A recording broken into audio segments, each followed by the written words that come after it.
be no formal vote or action will be taken at this meeting. I repeat, no formal vote or action will be taken at this meeting. We are opening with a public hearing on ordinance number 4175 to adopt the budget statement and to appropriate city monies for fiscal year 2024 to 2025. We'll begin the public hearing. Oh yeah, read the ordinance. We have trouble with that tonight. Sorry. Ordinance number 4175, an ordinance of the mayor and council of the city of North Platte, Lincoln County, Nebraska, to adopt the budget statement to be termed the annual appropriation bill, to appropriate some for necessary expenses and liabilities, repealing all ordinances or parts of ordinances in conflict herewith, providing for the effective date and publication thereof. Thank you. Public hearing is now open. We're going to begin by having Dawn present the information to us, please. I'd like everyone to note that we have prepared the technology ahead of time tonight. Okay.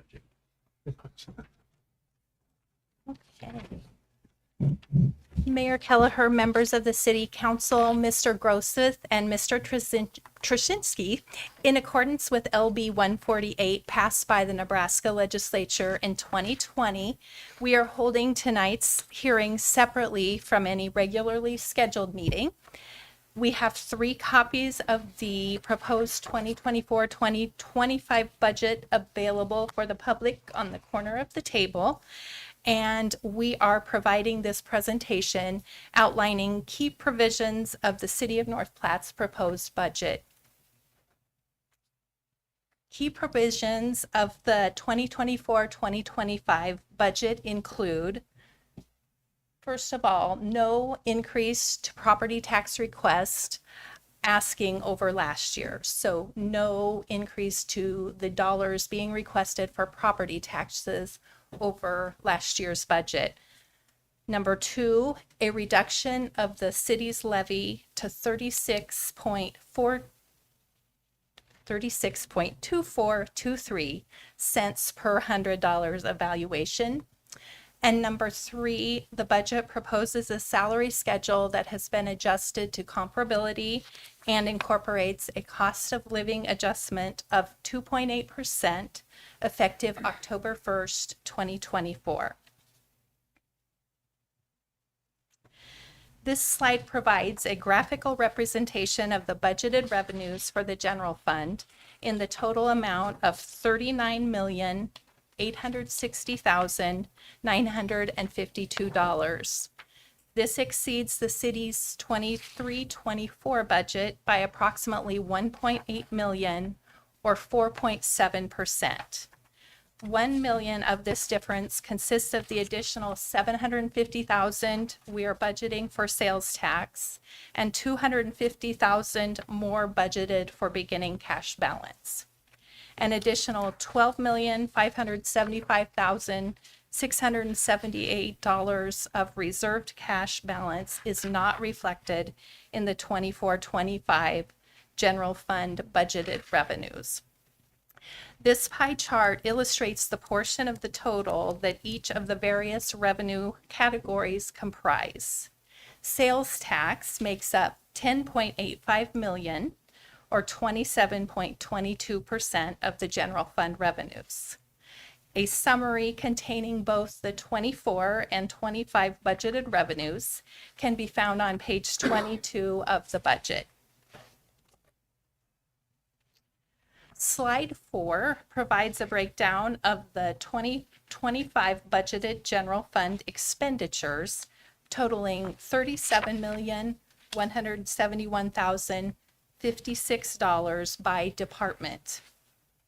This amount exceeds 2024's budgeted expenditures of $35,520,057 by $1,650,999. This slide illustrates that the budgets of the city's 3 largest departments, police, fire, and public service, make up just over 3/4 or 75.8% of the general fund.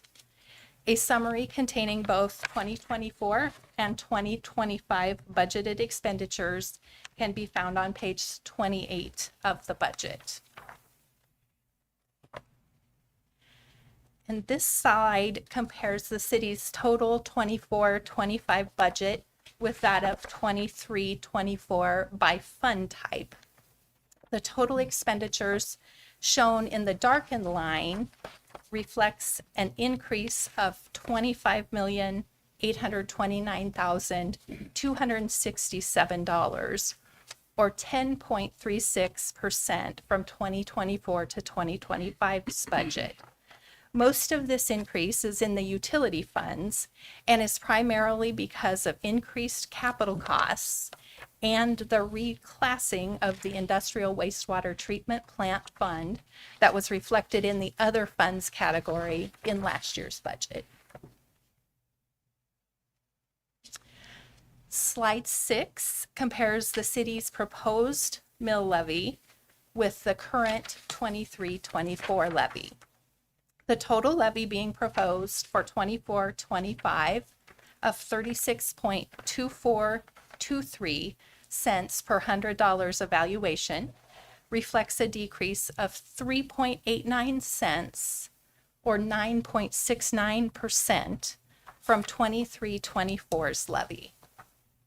Reviewing records dated back to 1998, the last time the levy was below 40 cents was in 1999, when it was 38.75 cents per $100 evaluation.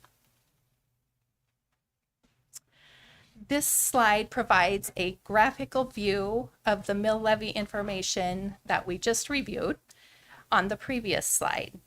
It reflects the city's mill levy being proposed for 24-25 of 36.2423 cents per $100 evaluation compared to the levies of the previous 11 years. Dawn, for those of us that might not be able to read it, what is the date clear to the left of the graph? To the left. Oh, wait, I got my bifocals. No, yes, so clear to the left is 2013, 2014. Okay, thank you. Yes, yes. Any other questions on that one? Sorry, I ruined your flow. No. Keep going. You're just fine. The budget that has been published and presented reflects an additional 1% increase to the city's restricted funds authority above the 2.5% annual base limitation increase. As a reminder, this is a limitation on the amount of revenues classified as restricted funds. It is not a limitation on spending or expenditures. A list of the major revenues that are considered restricted funds are listed on the right-hand side of this slide. So sales tax, property tax, all those listed to the right. We will be including an item on the September 10th special city council meeting agenda requesting approval of the additional 1% in the city's allowable growth, which requires 75% of city council approval. Although legislative changes may remove the lid on restricted funds in future years, we would appreciate city council's consideration and approval of the additional 1%, as you have for the last 3 years due to the current uncertainty and city's continued economic development activity and potential for continued increased restricted fund revenues. Thank you for your time and attention this evening and for all of your efforts and interests relative to the city's 24-25 budget process. Are there any questions at this time? We're still in the public hearing. We are, and that's all we're really doing. So, but if you have a question, go ahead, Ed. So, On the funds, I forget which slide it was, Dawn, but did that include the airport costs as well? On the mill, on the next levy, one back. let's see here. Did I go past it? You did. Okay, so, There you go. okay. On that one, no, everything that's been referenced tonight in my presentation has been city only. Other questions or comments? Okay, Don, we reserve the right to ask you more questions later. This is a public hearing. Would anyone else like to make a comment or a presentation?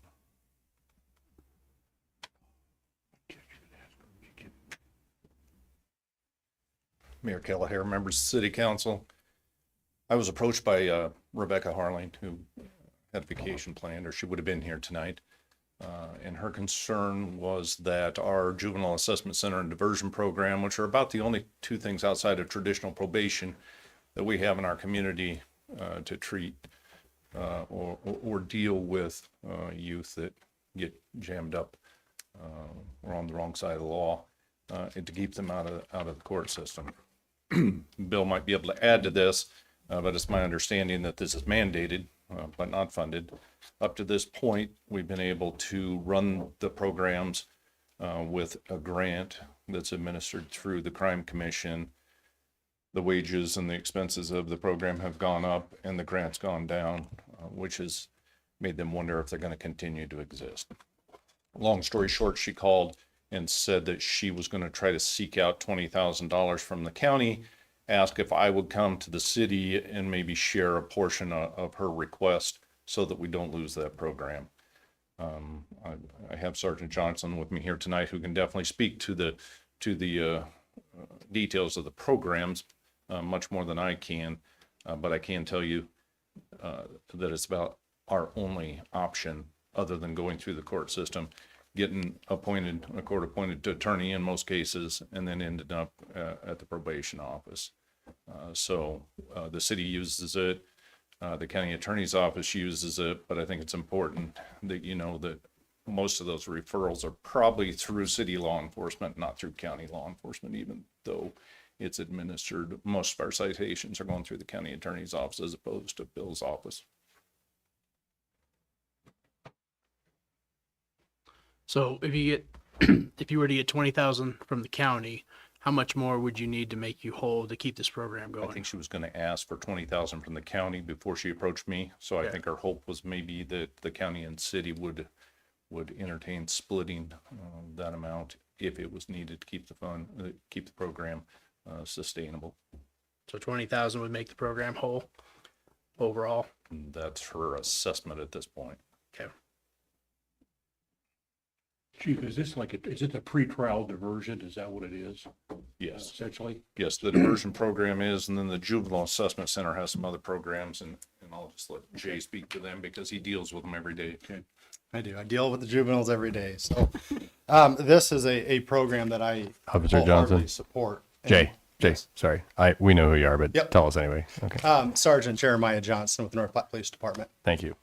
And I support wholeheartedly. My goal, the way we treat kids in the school systems and even out on the weekends and stuff like that, there's minor offenses that are being committed. And we would prefer to treat it as a learning example and stuff like that. And we refer a lot of these juveniles to the juvenile diversion program. I also sit on the community planning board that we oversee the CB grants that we get from the Crime Commission from this.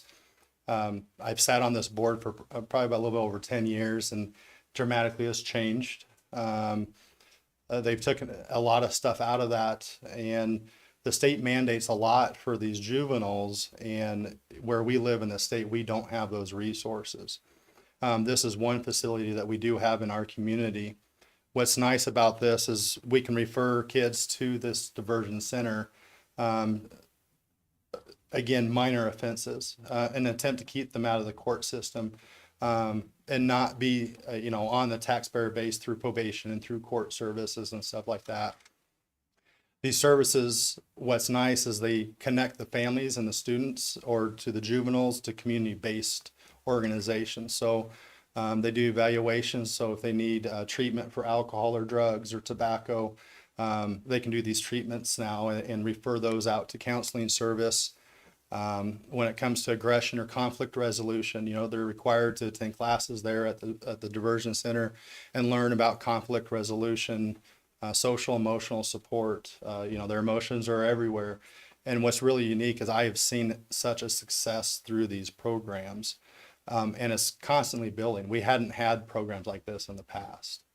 And I would much prefer to put these kids towards a program like that, especially for these lighter offenses, first, second time offenses, so we're learning those processes. But unfortunately, to provide that education to the families and these juveniles, the price is pretty much doubled, just with the cost of everything. And the grants that we receive through CB has not. So this would directly affect families and juveniles in our community and the county, quite frankly. The county attorney also expressed a concern that in an effort to try to maintain the program, they'd raise the cost of going through the program, which parents are required to pay. What she's fearful of, or what she thinks she's already seen, is they'll take the path of least resistance, go ahead, get the court-appointed attorney, go through court, get put on probation to avoid those fees. So it's kind of becoming counterproductive. They tried to raise the fees. They've raised it some, but she's fearful if they raise it anymore, they'll just lose participation because they know there may be an easier path to go that won't cost them any money.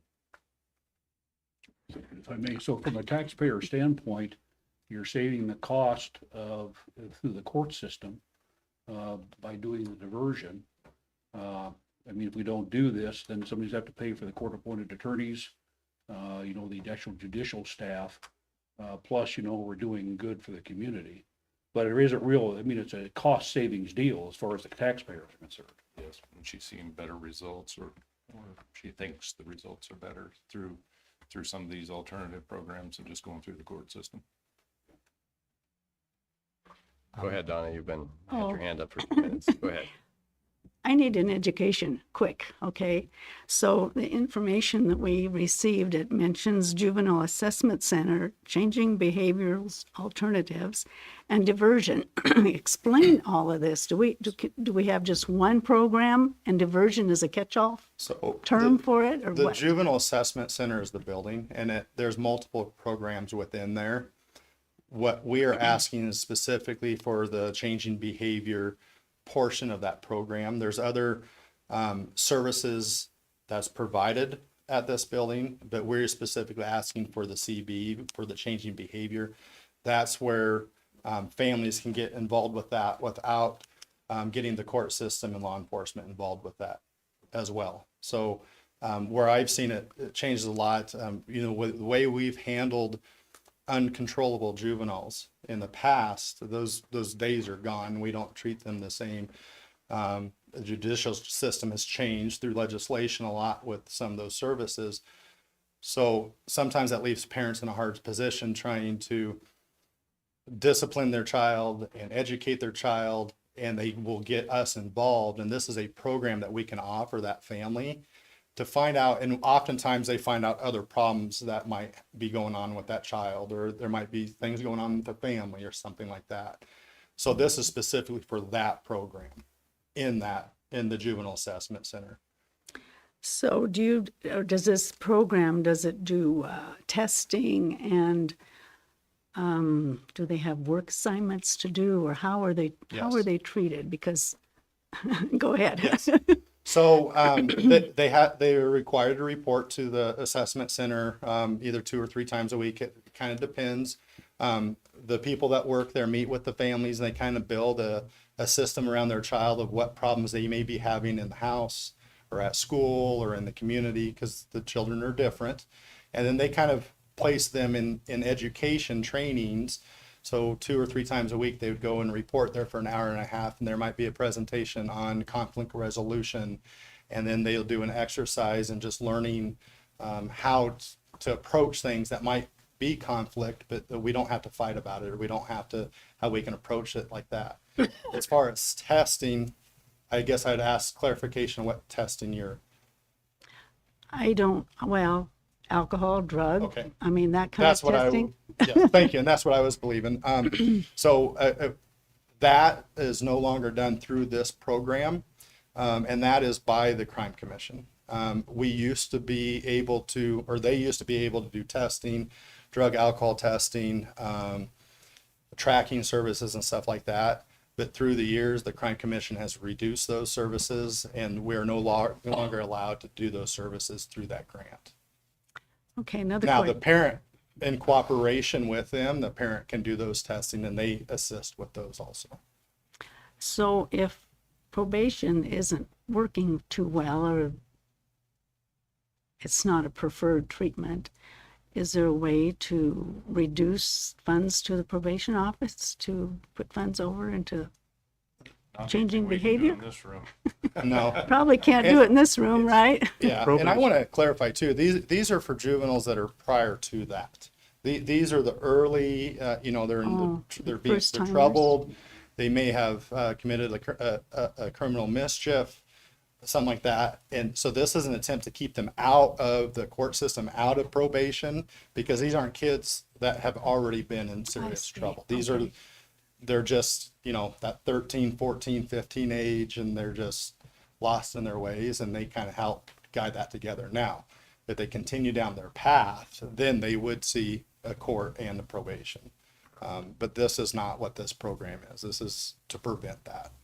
So is there any designated manual labor in this program for these children? They do require, learn a yep, skill? they do require them to do some community service. Okay. But I can't speak too much on that, but I do know that they do use community service as something to teach with the kids. And again, they work with that through the families. And that's what I like about this. It's not just their organization working with the kid, they're actually working with the families.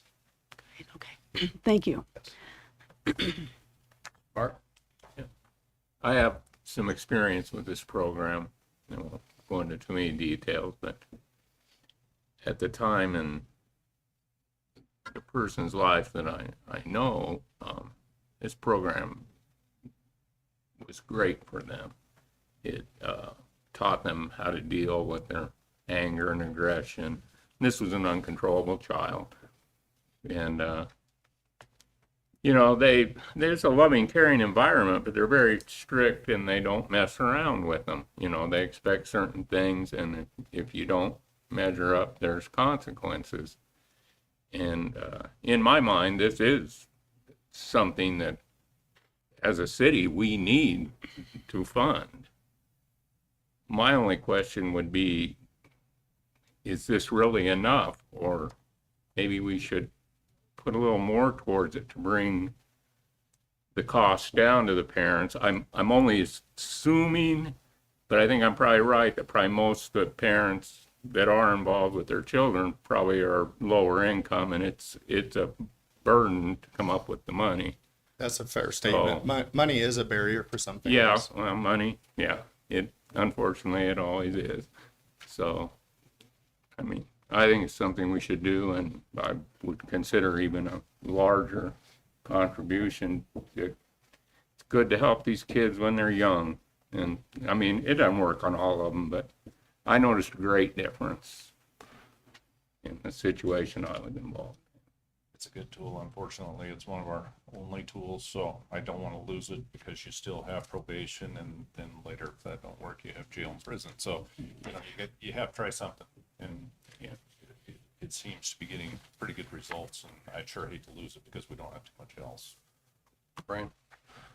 I would agree. I think this is a great tool for North Platte. Some of the kids, like Officer Johnson stated, that they're kind of the first time they've gotten in trouble or beyond that. But because to put them into the kids that are on probation, or their probation is designed for, is not good. Yeah, that just creates a whole different problem for the kids, and so putting them in the just evidence based, it's not a good tool to do, to put them all together, and so I fully support this. Ed, did you have something? Yeah, thank you, Mr. Mayor. What types of offenses would be considered in this diversion program? Well, like the changing behavior, there's any family with a referral, they can get, and there's a pay scale that they use, for those families. But some of the minor offenses would be like uncontrollable, some of the lesser criminal mischiefs, typically mutual assaults. But you know, if it's a full-blown assault or a crime, you know, more a heavy crime, that usually gets referred through the county attorney's office. They do go there. Again, it just depends on the circumstances of the case of the kid, and that's what I really like, is it is very personal based to each kid. So even with that, in my experience, even talking with the county attorney, and when we talk about each kid, and you know, so it kind of gets flooded out through there too, and it just depends on their situation. Go on it, not, even though the offense could be pretty severe, if you're an adult, it's still gonna be handled in the juvenile system, but those kind of offenses, more crimes against person type thing, other than a minor fight at school or something, are not gonna get sent through this program. They're gonna go traditional path through the criminal justice system. Yeah. And this is not like a sexual assaults or anything like that. Anything of that nature, that will be handled through the court system. I presume there's some discretion There given is. to the arresting officer as to what type of charges he or she believes should be brought, if any. There is some discretion in some of those cases, but typically with my experience in speaking with other officers, that they just support this program. It is nice when our officers get dispatched to a house in the middle of the evening and there's, you know, discourse in the house and uncontrolled juvenile. I mean, this gives that family hope and option. And we use this service. We do those referrals on a regular basis. And like those significant ones, those go through the county attorney's office. What kind of costs are we typically looking at for a family to bear?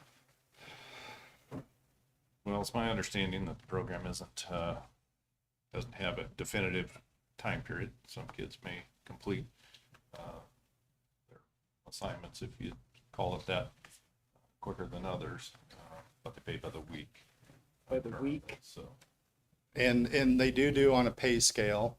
A month can range anywhere between $60 to $100 a month. Okay.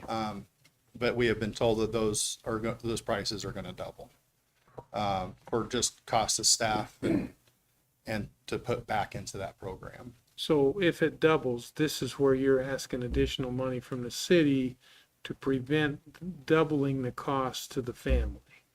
Correct. both to prevent it and maybe adversely affecting the participation in it. Right, no, Price amount of business. kind of the same thing, yeah, okay. All right, thank you. It sounds to me like a good way to go. Pete?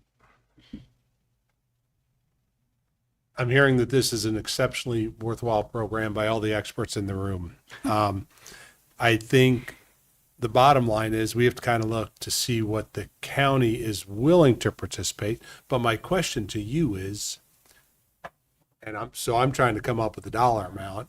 Are we using this program 75% of the time, do you think? And I know you can't speak for the deputies out there. You know, I can't speak for percentage of their facility to boot. I don't have those in front of me. I can speak for our officers, and it is we refer it constantly, weekly, daily, whenever we come across those cases. If it's a first time, minor offense or something like that, this is offered. Yeah. So it sounds like this is something that we need to fund. We just need to figure out how much, and we have more avenues of revenue than the county does. They just have one. So, and I know their budgets are very tight. So, we just kind of like Mark said, we just need to come up with a dollar amount and see where it takes us. If they need 20, if we need to be at 15 and the county at 5, I would be willing for that as long as we can squeeze it into the budget, Lane. We have some different options as far as that goes. It's really up to council discretion, between our cash reserves, between our contingency fund, and some monies in the utility funds as well. There's some different avenues that the council could look at. I don't foresee any of those numbers that you've thrown out there where it would change our bottom lines of what we presented on budget. We would just find it out of different areas to come from without changing what our current ask is, so we wouldn't have to change any paperwork or any asking amount or anything like that. It'd be something, I guess, going forward, if it's something that we would need to continue, we would probably have to look at some different things going forward. But for this current budget year, it's pretty doable. Thank you. Donna? Thank you. I have just a couple more questions about the program, but how many adults are doing this program for these kids? How many staff people do they have, or? I that don't know vary? how many staff they have. I mean, I know of 3, but I know they have more staff. I don't know what staff they assign to this specific program. Then my other question is, who enforces the attendance or the participation Yep. of a family that's, So the Juvenile Assessment Center does. Now, if the individual does not complete the program, or they have a severe violation of the program, that would just get them kicked out. And those rules and those are up front for those parents. Then they get referred to court. Because then that shows that they've made an attempt to change that child's behavior. That attempt didn't, or whatever reason, so then they refer that to court, and then the county attorney typically files on those. okay, thank you. I think that might be all I'm going to ask you. I might say that this come up a little late because both county and city are going through their budget process, so I don't know that anybody can really say what they need, so even if you were so inclined to come up with an amount, if they need it, they need it. If they don't, they don't. One quick question. Do you have any success statistics? I mean, success would be someone who went through the program and then didn't end up in court, probably. So I apologize, Mr. Mayor, I didn't have statistics with me, but they are good. But my personal experience with that, I constantly get parents that thank me for that program. I get a lot of good feedback from that. I'm even told that sometimes, because there's some kids that just don't want to leave, that they want to stay there. So they've developed a program to where they can interact and be as positive role models, because that's peer on peer, and that's some of the best education that you can give. And so some of those kids are even staying to be peers for those others. So I've heard nothing but success. Now, there has been some fail rates. There are just some kids that just make bad choices. So, but overall, it has been a very successful program. I believe Rebecca told me roughly about 160 out of 200 succeed. Wow, that's pretty good. That's really good. Okay. Yeah. Ty? Yeah, unfortunately, I've had some personal experience in the programs too, like as Mark mentioned. I'm fortunate for this discussion, I suppose, but I think it's a great program. From the experiences and talking to kids who've been involved with it, I think it does a good job of teaching them what legal consequences are like, what being on probation's like, what having to pay a fine's like. It's been a while, but my understanding is that they would be charged like a fee, but in my mind, if you keep that fee a little bit under what the normal fine and court costs would be, then money's a little bit less of an issue, because they're either going to pay it at the courthouse or they're going to pay it at the diversion program. And so I think if those fees can stay set in a way that it works with the fine and court costs, I think that works well in my opinion. But I think it's just a good program because it teaches them. It also gives them an opportunity for resources to define problems. It provides parent support.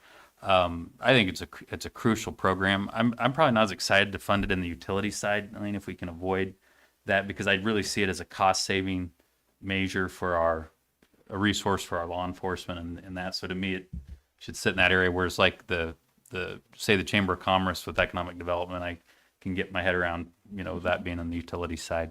But it's really a admirable program, and I think we're fortunate to have it, and we should do what we need to try to help support it. I think it'll save us money in the long run and hopefully just keep having a better community. Ed? Mr. Mayor, we've talked a lot about the young people and help for them. Does this incorporate any type of, say, counseling or guidance for the parents?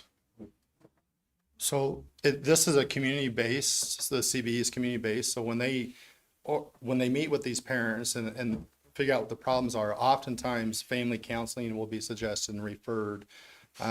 I would say a large percentage of those kids' counseling is referred, just because of some internal problems that they may be having.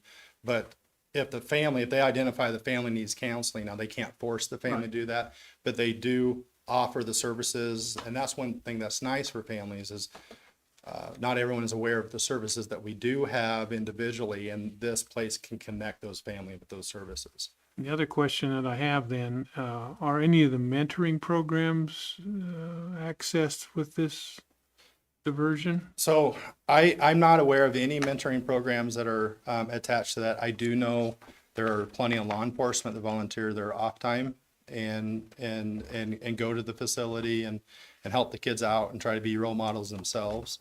But there is not a mentoring capacity to this. Okay, thank you.